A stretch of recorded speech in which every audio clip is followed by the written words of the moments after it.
প্রথমে আমরা তাদের জন্য আমরা ব্যবস্থা করি, তাদের দেখভাল করি, দেখাশোনা করি, তারপর আমরা ঘরের বাইরে যাই।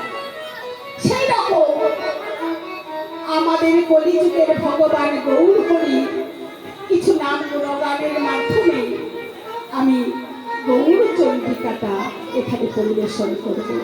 তারপরে চলে যাব বৃন্দাবন লীলা, ভগবান শ্রীকৃষ্ণের লীলা, শ্রী যমুনার নৌকা বিলাস। তাহলে আমাদের ভগবান গৌর হরি কলিযুগে এসেছেন বাবা, যুগে যুগে ভক্ত নিয়ে এসেছে। সত্য যুগে দেবী লক্ষ্মী দেবীকে নিয়ে এসেছেন ভক্ত রূপে, ত্রেতা যুগে নিয়ে এসেছিলেন সীতা দেবীকে, দ্বাপরে শ্রীমতী রাধা রানীকে। ভগবান শ্রীকৃষ্ণের 34 পদাবলীতে আমরা একটি লাইন পাই না, কলিযুগে শ্রীকৃষ্ণ চৈতন্য অবতার। তাহলে শ্রীকৃষ্ণ চৈতন্য অবতার রূপে যদি আসে, তার সঙ্গে কিন্তু আমি বাবা ভক্ত হিসাবে আমি কোন নারীকে দেখতে চাই না। ভক্ত ছাড়া কখনো ভগবানকে আলাদা করা যায় না, আর ভগবান ছাড়া কখনো ভক্তকেও আলাদা করা যায় না। যেমন যায় না নিম পাতা থেকে তেঁতোকে আলাদা করা, যেমন যায় না লঙ্কা থেকে ঝালকে আলাদা করা, যেমন যায় না তেঁতুল থেকে টককে আলাদা করা, সেই রকম ভক্ত থেকে কখনো ভগবানকে আলাদা করা যায়। তাই আজ ভগবান আমার দাপর লীলায় বলে রেখেছিলেন, কারণ আত্মা অবিনশ্বর, আত্মার সৃষ্টি নেই, ধ্বংস নেই, বিনাশ নেই। সত্য যুগে যিনি ছিলেন নারায়ণ, ত্রেতা যুগে তিনি রামচন্দ্র, দাপরে তিনি হলেন বাবা ভগবান শ্রীকৃষ্ণ, আর কলিতে তিনি হলেন গৌরাঙ্গ মহাপ্রভু। তবে গৌরাঙ্গ মহাপ্রভু ভক্তকে কেমন ভাবে নিয়ে এসেছে? দাপর লীলায় মনে মনে ভেবেছিলেন, আমি যখন কলিযুগে যাব আমিও একা যাব না। তাহলে কাকে নিয়ে যেতে হবে? যুগে যুগে যাকে নিয়ে এসেছেন তাকেই নিয়ে যেতে হবে। সেটাকে না শ্রীমতী রাধা রানী, তারপরে ভক্ত রাধা রানীকে নিয়ে যেতে হবে কলিযুগে। তাহলে যুগে যদি আমি রাজবেশে থেকেছি, রাজার ভোগ সেবা করেছি, রাজ অট্টালিকায় বাস করেছি, কিন্তু কলিযুগে যাব আমি ভিখারি হয়ে। তাহলে আমার সঙ্গে ভিখারি বেশে, আমার সঙ্গে নগরে নগরে ভিক্ষা করে রাধা রানী কি আমার সঙ্গে থাকতে পারবে? আমি রাধা রানীকে একটু পরীক্ষা করে দেখি যে সে আমার সঙ্গে যেতে পারবে কিনা।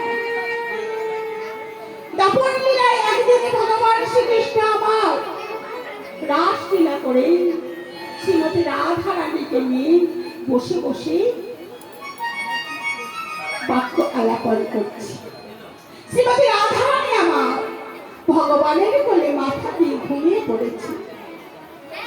ভগবান মনে মনে ভাবছি, এই তো সুযোগ, দেখি রাধা রানী আমার কলিযুগের রূপটাকে কেমন ভাবে পছন্দ করতে পারে।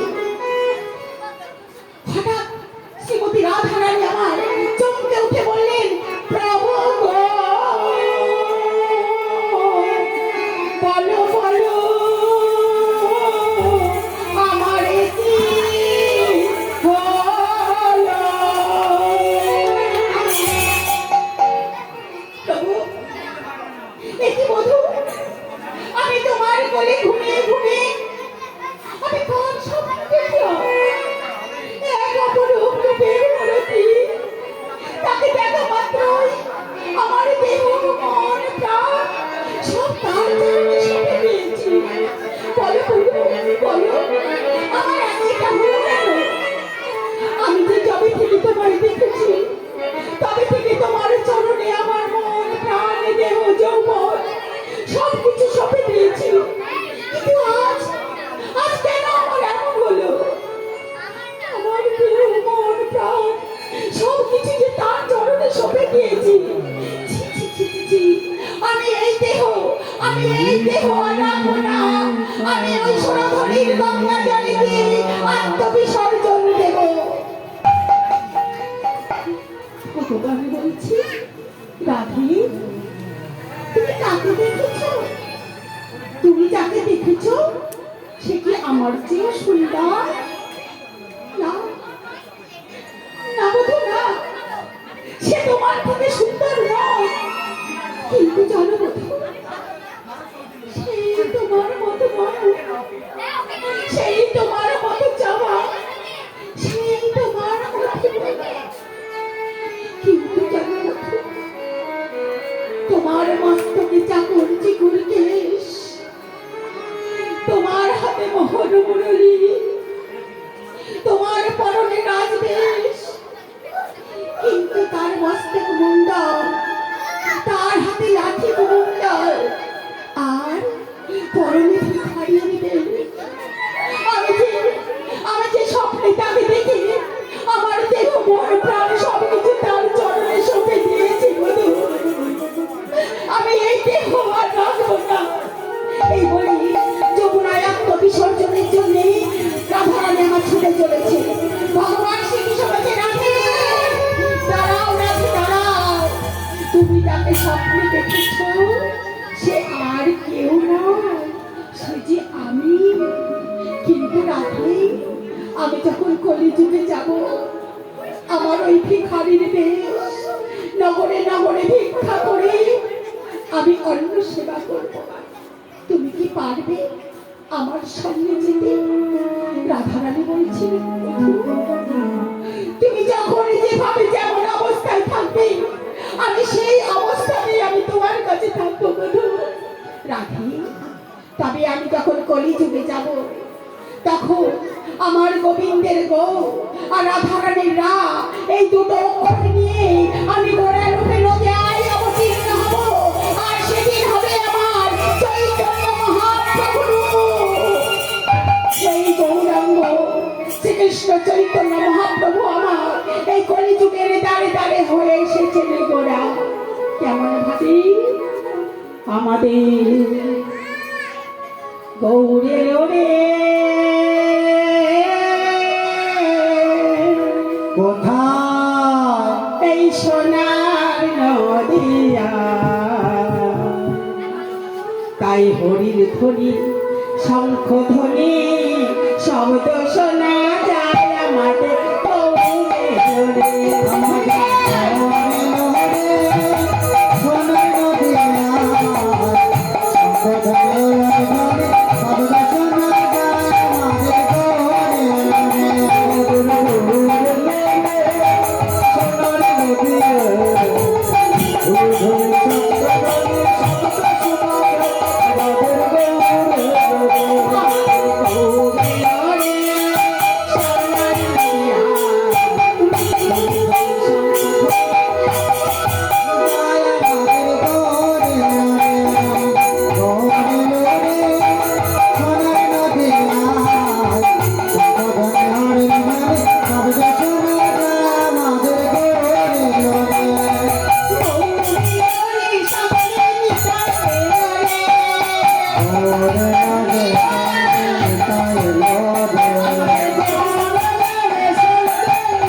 তাহলে আমাদের কলিযুগের ভগবান গৌর হরি ব্রজেন্দ্র নন্দন নিজেই সতী সুত হইল সেই বলরাম হইল নিতাই পাপি তাপি যত ছিল হরির নামে উদ্ধারিল তার সাক্ষী জগায় আর মাথা ব্রজেন্দ্র নন্দন সতী নন্দন সতী সুত বাবা সচিন দুলাল। তাহলে আমরা জানলাম ব্রজেন্দ্র নন্দনটাকে, যিনি ব্রজেন্দ্র নন্দন তিনি কলিযুগের গৌর হরি। তাহলে সচিটাকে গো বাবা, সচিটাকে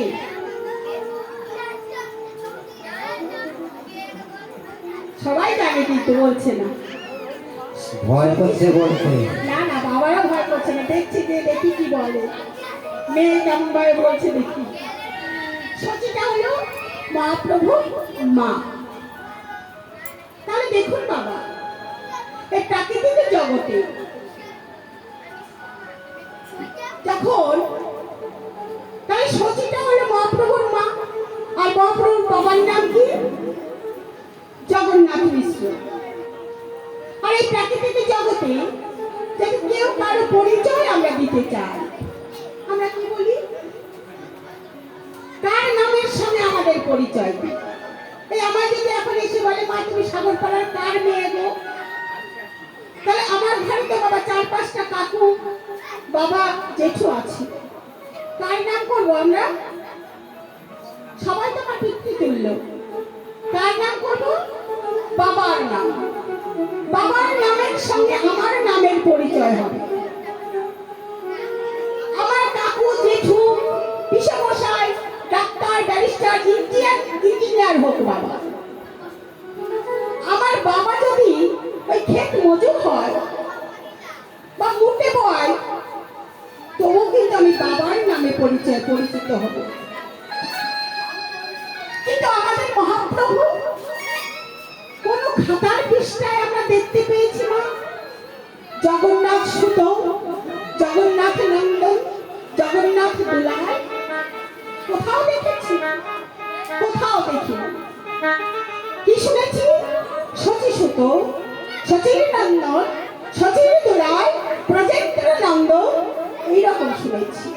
কেন না মায়ের নামের সঙ্গে আমাদের কলিযুগের ভগবান পরিচিত হয়। কেন মনে মনে ভাবো না